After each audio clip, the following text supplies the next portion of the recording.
features of partnership firm. Today I wanted to discuss about the merits of partnership firm. So ಇಂದಿನ ಒಂದು ವಿಡಿಯೋದಲ್ಲಿ ನಾವು ಯಾವುದನ್ನ ಕುರಿತು ಅಧ್ಯಯನವನ್ನು ಮಾಡಿರುವಂತಹದ್ದು ಪಾಲುದಾರಿಕಾ ಸಂಸ್ಥೆಯ ಗುಣಲಕ್ಷಣಗಳು ಯಾವ್ಯಾವಿದಾವೆ ಅನ್ನುವಂತಹದ್ದನ್ನು ತಿಳ್ಕೊಂಡಿದ್ದೀವಿ. ಸೊ ಇವತ್ತಿನ ಒಂದು ತರಗತಿಯಲ್ಲಿ ತಿಳ್ಕೊಳ್ಬೇಕಾದಂತಹ ವಿಷಯ ಯಾವುದು ಅಂತಂದ್ರೆ ಪಾಲುದಾರಿಕಾ ಸಂಸ್ಥೆಯ ಅನುಕೂಲತೆಗಳು ಯಾವ್ಯಾವಿದಾವೆ ಅನ್ನುವಂತಹದ್ದನ್ನ ತಿಳ್ಕೊಳ್ಳುವಂತಹದ್ದು. ಸೊ ಪ್ರತಿಯೊಂದು ಸಂಸ್ಥೆಯು ತನ್ನದೇ ಆದಂತಹ ಏನನ್ನ ಹೊಂದಿರ್ತದೆ, ಅನುಕೂಲಗಳನ್ನ ಹೊಂದಿರ್ತದೆ. So already we discussed in the last contents like Hindu undivided family business and the sole proprietorship. In sole proprietorship, the sole proprietor have the decision making power and the controlling power and the management authority. So ಏಕವ್ಯಕ್ತಿ ವ್ಯಾಪಾರಿ ಸಂಸ್ಥೆ ಅನ್ನುವಂತಹ ಏನನ್ನ ಹೊಂದಿರ್ತಾನೆ ಅಂತಂದ್ರೆ ತನ್ನದೇ ಆದ ಅಧಿಕಾರವನ್ನ ಹೊಂದಿರ್ತಾನೆ. ಯಾವುದರಲ್ಲಿ ಅಧಿಕಾರವನ್ನ ಹೊಂದಿರ್ತಾನೆ ಅಂತಂದ್ರೆ ಸೊ ನಿರ್ಣಯವನ್ನು ತೆಗೆದುಕೊಳ್ಳಲಾದ್ರೂ ಆಗಿರುವಂತಹದ್ದು ಅಥವಾ ವ್ಯವಸ್ಥಾಪನೆ ಮಾಡುವಂತಹದ್ದಾದ್ರೂ ಆಗಿರುವಂತಹದ್ದು, ಲಾಭವನ್ನ ಸ್ವೀಕಾರ ಮಾಡುವಂತಹದ್ದು, so earning of the profits. So ಇವೆಲ್ಲವೂ ಏನಂತ ಕರಿತಾ ಇದ್ದೀವಿ ಅಂದ್ರೆ the merits of sole proprietor ಅಂತ ಹೇಳಿ ಕರಿತಾ ಇದ್ದವು.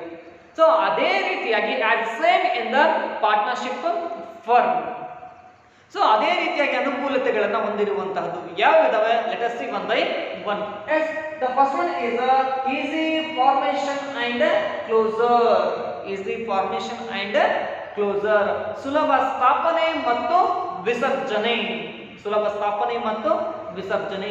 ಯಾವುದರ ಸುಲಭ ಸ್ಥಾಪನೆ ಮತ್ತು ವಿಸರ್ಜನೆ ಅಂತ ನೋಡಿದಾಗ ಸೊ ಪಾಲುದಾರಿಕಾ ಸಂಸ್ಥೆಯ ಸುಲಭ ಸ್ಥಾಪನೆ ಆಗಿರುತ್ತದೆ ಮತ್ತು ಸುಲಭ ವಿಸರ್ಜನೆಯನ್ನ ಮಾಡಬಹುದು.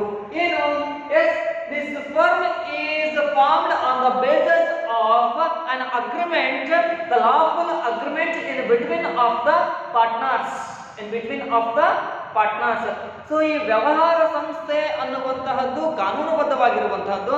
ಆ ಕಾನೂನಿನ ಅಡಿಯಲ್ಲಿ ಏನಾಗಿರಬೇಕು? ಒಡಂಬಡಿಕೆಯಾಗಿರಬೇಕು ಅಥವಾ ಒಪ್ಪಂದದ ಮೂಲಕ ಈ ಒಂದು ವ್ಯಾಪಾರ ಸಂಸ್ಥೆ ಏನಾಗ್ತದೆ? ಅಸ್ತಿತ್ವಕ್ಕೆ ಬರ್ತದೆ. ಈ ವ್ಯಾಪಾರ ಸಂಸ್ಥೆ ಏನಾಗಿರುವಂತಹದ್ದು? ಅಸ್ತಿತ್ವಕ್ಕೆ ಬರುವಂತಹದ್ದು ಅಥವಾ ಎಕ್ಸಿಸ್ಟೆನ್ಸ್ ಅನ್ನ ತಾಳುವಂತಹದ್ದು. Yes, is there any registration? No. So ಇಲ್ಲಿ ಯಾವುದರ ಅವಶ್ಯಕತೆ ಇಲ್ಲ ಅಂತ ಬಂದ್ರೆ ರಿಜಿಸ್ಟ್ರೇಷನ್ ಅನ್ನುವಂತಹದರ ಅವಶ್ಯಕತೆ ಇಲ್ಲ. So without registration the business activities can be conduct. So ಏನು ಮಾಡಬಹುದು ಅಂತ ಬಂದ್ರೆ ಸೊ ನೋಂದಣಿಯನ್ನ ಮಾಡಿಸದೆ. ಯಾವುದರ ನೋಂದಣಿಯನ್ನ ಮಾಡಿಸದೆ ಅಂತಂದ್ರೆ ಸೊ ಪಾಲುದಾರಿಕಾ ಸಂಸ್ಥೆಯ ಒಂದು ಹೆಸರನ್ನ ನೋಂದಣಿ ಮಾಡಿಸದೆ ಏನನ್ನ ಮಾಡಬಹುದು? ವ್ಯವಹಾರ ಚಟುವಟಿಕೆಗಳನ್ನ ಮಾಡಬಹುದು. ಹಾಗಾಗಿ ನಾವೇನಂತ ಕರೀತಾ ಇದ್ದೀವಿ? ಸುಲಭ ಸ್ಥಾಪನೆ ಮತ್ತು ಸುಲಭ ವಿಸರ್ಜನೆ. When the partners are interested, when the partners have the interested for the dissolution of the firm, so ಅವಾಗ ಏನ್ ಮಾಡುವಂತಹದ್ದು ಅಂತಂದ್ರೆ ಆ ಒಂದು ಆಸಕ್ತಿಯ ಮೇರೆಗೆ ಒಂದು ವ್ಯವಹಾರವನ್ನ ಟರ್ಮಿನೇಷನ್ ಮಾಡುವಂತಹದ್ದು ನಾವು ಕಾಣ್ತಾ ಇದ್ದೀವಿ. ಹಾಗಾಗಿ ಇದು ಸುಲಭ ಸ್ಥಾಪನೆ ಮತ್ತು ವಿಸರ್ಜನೆಯನ್ನ ಹೊಂದಿರುವಂತಹದ್ದು. So next point, balanced decision making. ನಿರ್ಣಯ ತೆಗೆದುಕೊಳ್ಳುವಂತಹ ಸಮತೋಲನದ ನಿರ್ಣಯಕ್ಕೆ ಅನುಕೂಲಕರವಾಗಿರುವಂತಹದ್ದು ನಾವು ಕಾಣ್ತಾ ಇದ್ದೀವಿ. ಸಮತೋಲನದ ನಿರ್ಣಯಕ್ಕೆ ಏನಾಗಿರುವಂತಹದ್ದು? ಅನುಕೂಲಕರವಾಗಿರುವಂತಹದ್ದು. ಹೇಗೆ? ಫಾರ್ ಎಕ್ಸಾಂಪಲ್ ನೋಡೋಣ. ಸೊ ಒಬ್ಬನ ವಿಚಾರಗಳು ಏನಿರ್ತವೆ ಅಂತಂದ್ರೆ ಅದು ಲಿಮಿಟ್ ಆಗಿರ್ತದೆ. ವಿಚಾರ ಅನ್ನುವಂತಹದ್ದು ಒಬ್ಬೊಂದು ಲಿಮಿಟ್ ಆಗಿರ್ತದೆ. ಸೊ 16 ಜನ ಕೂಡಿದಾಗ ತಮ್ಮದೇ ಆದಂತಹ ಬೇರೆ ಬೇರೆ ವಿಚಾರಗಳನ್ನ ಹೊಂದಿರ್ತವೆ. ಸೊ ಹಾಗಾಗಿ ನಾವು ಕನ್ನಡದಲ್ಲಿ ಅಥವಾ ಇಂಗ್ಲಿಷಲ್ಲಿ ನಾವು ಒಂದು ನಾಣ್ಣುಡಿಯನ್ನ ಹೇಳ್ತಾ ಇದ್ದೀವಿ. ಯಾವುದು ಅಂತಂದ್ರೆ there is a quotation. So 2 heads is better than 1 head. So ಒಂದು ತಲೆಗಿಂತ ಎರಡು ತಲೆಗಳು ಏನಾಗಿರುವಂತಹದ್ದು? ಸೊ ಮಹತ್ವಪೂರ್ಣಕವಾಗಿ ಕೆಲಸವನ್ನ ಅಥವಾ ಕಾರ್ಯವನ್ನ ನಿರ್ವಹಿಸ್ತಾ ಇರುವಂತಹದ್ದು ನಾವು ಕಾಣ್ತಾ ಇದ್ದೀವಿ. Yes, 2 head is better than 1 head. So ಯಾವುದಕ್ಕೆ ಅಂತ ಬಂದಾಗ ಯಾವುದಕ್ಕೆ ಹೋಲಿಕೆ ಮಾಡಿದಾಗ ಅಂತಂದ್ರೆ ಅದು ಬ್ಯಾಲೆನ್ಸ್ಡ್ ಡಿಸಿಷನ್ ಮೇಕಿಂಗ್ ಗೆ ಹೋಲಿಕೆ ಮಾಡಿದಾಗ. ಎಸ್, ಇದು ಏನನ್ನ ತೋರಿಸ್ತದೆ? What it shows, what it involves in the partnership firm. Yes, simple, the specialized knowledge, skills and experience of different partners are available in this firm. So ಎಲ್ಲಿರಿ ಅಂತಂದ್ರೆ ಈ ಒಂದು ವ್ಯವಹಾರ ಚಟುವಟಿಕೆಯಲ್ಲಿ ಅಥವಾ ಈ ಒಂದು ವ್ಯವಹಾರದಲ್ಲಿ ಸೊ ಜ್ಞಾನವನ್ನ ಹೊಂದಿದ, ಕೌಶಲ್ಯವನ್ನ ಹೊಂದಿದ ಮತ್ತು ಅನುಭವವನ್ನ ಹೊಂದಿದಂತಹ ಯಾವುದಕ್ಕೆ ಸಂಬಂಧಪಟ್ಟಂತೆ?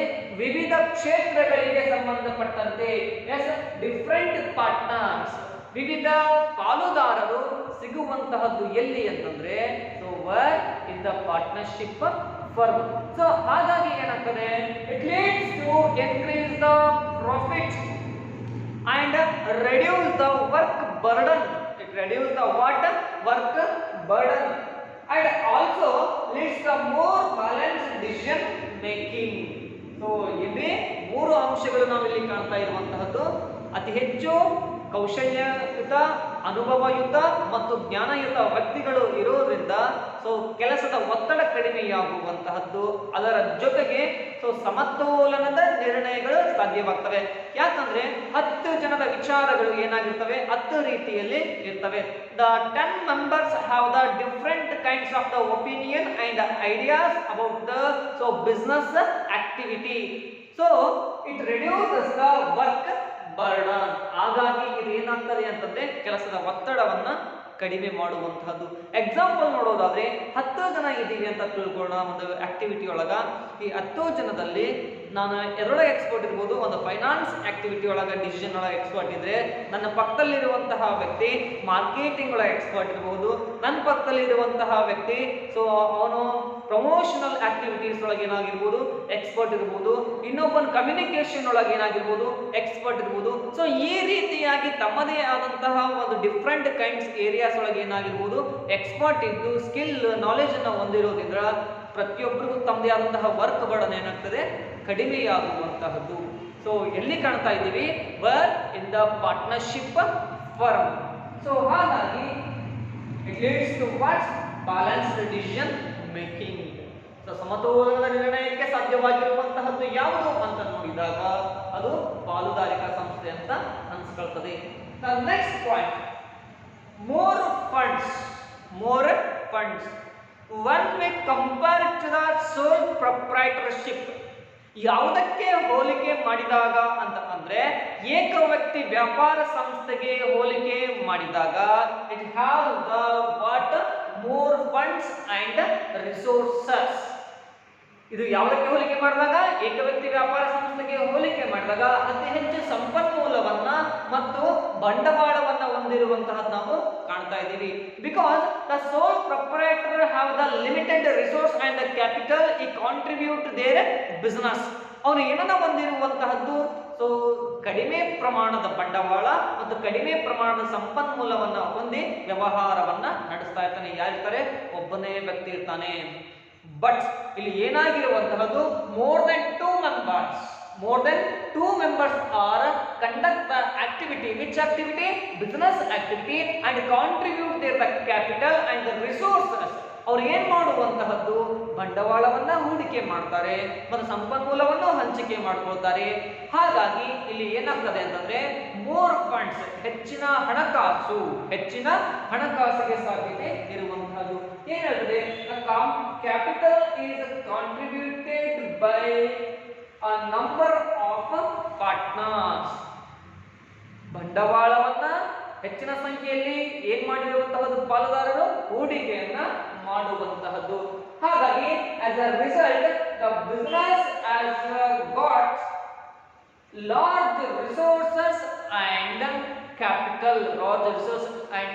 capital compared to the sole proprietorship. When we compare to the sole proprietorship, ಯಾವುದಕ್ಕೆ ಹೋಲಿಕೆ ಮಾಡಿದಾಗ ಹೆಚ್ಚಿನ ಬಂಡವಾಳ ಸಿಗ್ತದೆ ಅಂದ್ರೆ ಏಕ ವ್ಯಕ್ತಿ ವ್ಯಾಪಾರ ಸಂಸ್ಥೆಗೆ ಹೋಲಿಕೆ ಮಾಡಿದಾಗ ಹೆಚ್ಚಿನ ಹಣಕಾಸು ಸಿಗುವಂತಹದ್ದು ಎಲ್ಲಿ ಅಂತಂದ್ರೆ ಅದು ಪಾಲುದಾರಿಕಾ ಸಂಸ್ಥೆಯೊಳಗೆ ಅಂತ ಹೇಳಿ ಕರಿಬಹುದು. Yes, the next point is sharing of risk. ಯಾವುದನ್ನ ಹೋಲಿಕೆ ಮಾಡ್ತಾ ಹೋಗೋದು ಅಂತ ನೋಡಿದಾಗ, so we compared to the sole proprietorship and the partnership. Sole proprietor bear the what risk only single person, but here all persons are which persons? So partners participate in the business and gain the profit and gain what? Profit, bear the or share the risk all partner. ಇಲ್ಲಿ ಏನಾಗಿರುವಂತಹದ್ದು, so ಎಲ್ಲಾ ವ್ಯಕ್ತಿಗಳು ಭಾಗಿಯಾಗಿರುವಂತಹದ್ದು, ಎಲ್ಲಾ ವ್ಯಕ್ತಿಗಳು ಭಾಗಿಯಾಗಿ ಎಲ್ಲಾ ವ್ಯಕ್ತಿಗಳು ಲಾಭವನ್ನ ಪಡಿತಾರೆ. ಅದರ ಜೊತೆಗೆ ಸೊ ನಷ್ಟ ಭಯ ಅಂತ ಬಂದಾಗ ಅವ್ರು ಏನಾಗ್ತದೆ, ನಷ್ಟ ಭಯವನ್ನು ಸಹಿತವಾಗಿ ಹಂಚಿಕೆ ಮಾಡಿಕೊಳ್ಳುವಂತಹದ್ದು. So it may be individual or jointly ಏನಾಗಿರುವಂತಹದ್ದು, risk are shared by all the partners under the which principle, under the principle of unlimited liability, under the principle of what, unlimited liability. ಯಾವ ಒಂದು ತತ್ವದ ಆಧಾರದ ಮೇಲೆ ಪಾಲುದಾರಿಕೆಯ ಸಂಸ್ಥೆಯ ಸದಸ್ಯರುಗಳು ನಷ್ಟ ಭಯವನ್ನ ಹಂಚಿಕೆ ಮಾಡಿಕೊಳ್ತಾರೆ ಅಂತ ಬಂದ್ರೆ, ಅನಿಯಮಿತ ಹೊಣೆಗಾರಿಕೆ ತತ್ವದ ಆಧಾರದ ಮೇಲೆ ಎಲ್ಲ ಪಾರ್ಟ್ನರ್ಗಳು ಅಥವಾ ಪಾಲುದಾರರು ಏನಾಗಿರುವಂತಹದ್ದು, ನಷ್ಟ ಭಯವನ್ನ ಹಂಚಿಕೆ ಮಾಡಿಕೊಳ್ಳುವಂತಹದ್ದು ನಾವು ಕಾಣ್ತಾ ಇದ್ದೀವಿ. ಹಾಗಾಗಿ ಇಲ್ಲಿ ಹಂಚಿಕೆ ಆದಾಗ ಲಯಬಿಲಿಟಿ ಅನ್ನುವಂತಹದ್ದು ಏನಾಗ್ತದೆ, ಕಡಿಮೆಯಾಗುವಂತಹದ್ದು. ರಿಸ್ಕ್ ಅನ್ನುವಂತಹದ್ದು ಏನಾಗ್ತದೆ, ಕಡಿಮೆಯಾಗುವಂತಹದ್ದು. ಎಲ್ಲಿ ಕಾಣ್ತಾ ಇದ್ದೀವಿ ಅಂತಂದ್ರೆ, where in the partnership firm. In the what? Where? In the partnership firm. The next one is secrecy. ಗೌಪ್ಯತೆ ಅಂತ ಹೇಳಿ ಕರಿತಾ ಇದ್ದೀವಿ. ಏನಿದು ಗೌಪ್ಯತೆ? Yes, the partnership firm has not need to show their accounts to the public. ಯಾವುದರ ಅವಶ್ಯಕತೆ ಇರುವುದಿಲ್ಲ ಇಲ್ಲಿ ಅಂತಂದ್ರೆ, ಪಾಲುದಾರಿಕಾ ಸಂಸ್ಥೆಯು ಕಾನೂನುಬದ್ಧವಾಗಿ ಜನಸಾಮಾನ್ಯರಿಗೆ ತನ್ನ ಲೆಕ್ಕ ಖಾತೆಯನ್ನ ತೋರಿಸುವಂತಹ ಅವಶ್ಯಕತೆ ಇರೋದಿಲ್ಲ. ಸೊ ಇವ್ರು ಏನ್ ಮಾಡ್ಬೇಕಾಗ್ತದೆ, ಇನ್ಕಮ್ ಟ್ಯಾಕ್ಸ್ ಅನ್ನ ಆಡಿಟ್ ಮಾಡಬಹುದು ಅಷ್ಟೇ ಹೊರತು ಬ್ಯಾಲೆನ್ಸ್ ಶೀಟ್ ಸಂಬಂಧಪಟ್ಟಂತಹ ಅಕೌಂಟ್ ಅನ್ನ ಪಬ್ಲಿಷ್ ಮಾಡುವಂತಹ ಅವಶ್ಯಕತೆ ಕಾನೂನುಬದ್ಧವಾಗಿ ಇರುವುದಿಲ್ಲ. So it maintains the what, secrecy of their financial transaction. ಇದು ಏನನ್ನ ಮೇಂಟೈನ್ ಮಾಡ್ತದೆ ಅಂತಂದ್ರೆ, ಏನನ್ನ ಅದು ತಿಳಿಸ್ಕೊಳ್ತದೆ ಅಂತಂದ್ರೆ, ವ್ಯವಹಾರದ ಹಣಕಾಸಿನ ಚಟುವಟಿಕೆಗಳಿಂದವೆ ಆ ಚಟುವಟಿಕೆಗಳ ಗೌಪ್ಯತೆಯನ್ನ ಕಾಪಾಡಿಕೊಳ್ಳುವಂತಹದ್ದು. ವಿತ್ ವಾಟ್ ರಿಕ್ವೈರ್ಮೆಂಟ್ ಯಾವುದ್ರ ಮೂಲಕ ಲೀಗಲ್ ಆಗಿದೆ ಇರುವಂತಹದ್ದು. ಅಲ್ಲದೆ ಪ್ರತಿಯೊಬ್ಬ ಸಂಸ್ಥೆಗಳಿಗೂ ಸದಸ್ಯರು ಏನಾಗಿರುವಂತಹದ್ದು ಅಂತಂದ್ರೆ, ವ್ಯವಹಾರದ ಗೌಪ್ಯತೆಯನ್ನ ಕಾಪಾಡಿಕೊಳ್ತಾರೆ. ಅದ್ರ ಜೊತೆಗೆ ಬೇರೆಯವರಿಗೂ ಸಹಿತವಾಗಿ ಆ ಒಂದು ವಿಷಯವನ್ನ ಪ್ರಸ್ತಾಪ ಮಾಡೋದಿಲ್ಲ. ಯಾವುದಕ್ಕೆ ಸಂಬಂಧಪಟ್ಟಂತೆ, ವ್ಯವಹಾರದ ಭವಿಷ್ಯತ್ತಿಗೆ ಸಂಬಂಧಪಟ್ಟಂತೆ, ವ್ಯವಹಾರದ ಲಾಭಕ್ಕೆ ಸಂಬಂಧಪಟ್ಟಂತೆ. Yes, all the partners can not disclose the financial transaction as well as the future planning. So ಅಲ್ಲಿ ಫ್ಯೂಚರ್ ಭವಿಷ್ಯದ ಯೋಜನೆ ಏನಿದೆ ಆ ಯೋಜನೆಯನ್ನ ಯಾರಿಗೂ ಸಹಿತವಾಗಿ ತಿಳಿಸದೇ ಇರುವಂತಹದ್ದು ಎಲ್ಲಿ ಕಾಣ್ತಾ ಇದ್ದೀವಿ ಅಂತಂದ್ರೆ, ಇನ್ the partnership firm. Because of to maintain the business and existence of business and so increase the competition or increase their value in the market. ಒಂದು ಮಾರುಕಟ್ಟೆಯೊಳಗೆ ಅವರದೇ ಆದಂತಹ ಸ್ಟ್ರಾಟಜಿಯನ್ನ ಏನ್ ಮಾಡಬೇಕಾಗಿದೆ, ರೂಪಿಸಿಕೊಳ್ಬೇಕಾಗಿದೆ ಅಲ್ಲ. ಹಾಗಾಗಿ ವ್ಯವಹಾರದ ಗೌಪ್ಯತೆಯನ್ನ ಕಾಪಾಡಿಕೊಳ್ಳುವಂತಹ ನಾವು ಕಾಣ್ತಾ ಇದ್ದೀವಿ. ಎಕ್ಸಾಂಪಲ್ ಯಾವುದು ಅಂತಂದ್ರೆ, ಈಗ ನಾವೇ ಒಂದು 6 ಜನ ವ್ಯವಹಾರವನ್ನ ಮಾಡ್ತಾ ಇದ್ದೀವಿ ಅಂತ ತಿಳ್ಕೊಳ್ಳೋಣ. ನಾವು ವ್ಯವಹಾರವನ್ನ ಮಾಡ್ತಾ ಇದ್ದೀವಿ ಅಂದ್ಮೇಲೆ ನಾವು ಏನ್ ಪ್ಲಾನ್ ಮಾಡಿದೀವಿ ಅಂತ 4 ಜನಕ್ಕೆ ನಾವು ತಿಳಿಸ್ತೀವ? ನೋ. ಯಾಕೆ ಅಂದ್ರೆ ನಾವೇನಾದ್ರೂ ಮಾಡ್ತಾ ಇದ್ದೀವಿ ಅಂತ ತಿಳಿಸ್ಬಿಟ್ರೆ ಅವರು ಆ ಪ್ಲಾನ್ ಅನ್ನ ಏನ್ ಮಾಡ್ತಾರೆ, ಎಕ್ಸಿಕ್ಯೂಟ್ ಮಾಡ್ತಾರೆ ಮತ್ತೆ ಇಂಪ್ಲಿಮೆಂಟ್ ಮಾಡುವಂತಹ ಸಾಧ್ಯತೆ ಇರ್ತದೆ. ಆಗ ನಮ್ಮ ವ್ಯವಹಾರಕ್ಕೆ ಏನಾಗ್ತದೆ, ಪ್ರಾಬ್ಲಮ್ ಕ್ರಿಯೇಟ್ ಆಗುವಂತಹ ನಾವು ಕಾಣ್ತಾ ಇದ್ದೀವಿ. ಸೊ ಹಾಗಾಗಿ ವ್ಯವಹಾರದ ಗೌಪ್ಯತೆಯಲ್ಲಿ ಕಾಣ್ತಾ ಇದ್ದೀವಿ ಅಂದ್ರೆ in the partnership firm. Yes dear students, I will continue the next topic, the limitations of partnership firm in the next class. Thank you.